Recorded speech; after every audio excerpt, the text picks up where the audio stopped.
החקאים יכולים לחכות בסבלנות גם ימים אחדים אם יש צורך, עד שתזדמן להם ארוחה בגודל הנכון.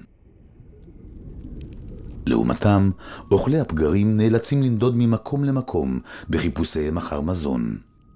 הסרטנים מסוגלים לאתר שמץ מן השמץ של טעם קלוש במים, ועובדה זו עוזרת להם לאתר את הפגר הטרי ביותר שהגיע מלמעלה.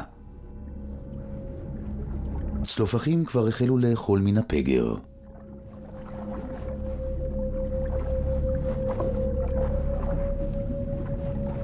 איזופודים, סרטנים שווי רגליים, דמויי תחביות ענקיות כ-30 סנטימטרים אורכם, זוללים מהבשר הנרכב. בשעות הבאות תתחולל כאן תחרות אחוזת טירוף בין אוכלי הפגרים מכל הסוגים. כל אחד ינסה לחטוף ולבלוע את חלקו.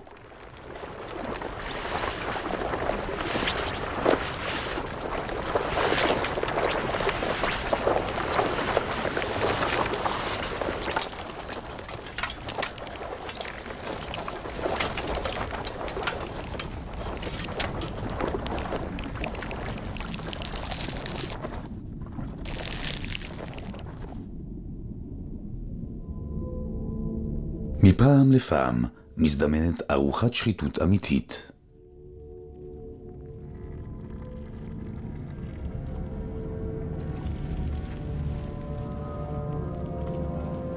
שרידיו של לוויתן רושטן. הוא מת לפני 5 חודשים בערך. מעט מאוד נותר ממנו, רק השומן שעוד צמוד לעצמותיו. בשרו הזין המוני יצורים חיים ברדיוס של קילומטרים רבים, אך הזלילה הגדולה עומדת להסתיים בקרוב.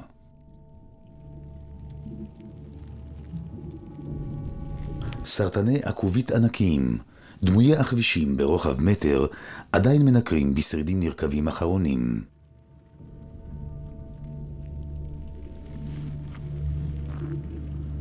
עוד כמה שבועות לא ייוותר דבר זולת עצמות חשופות. הסרטנים ייאלצו לצום עד שיזדמן הפגר הבא.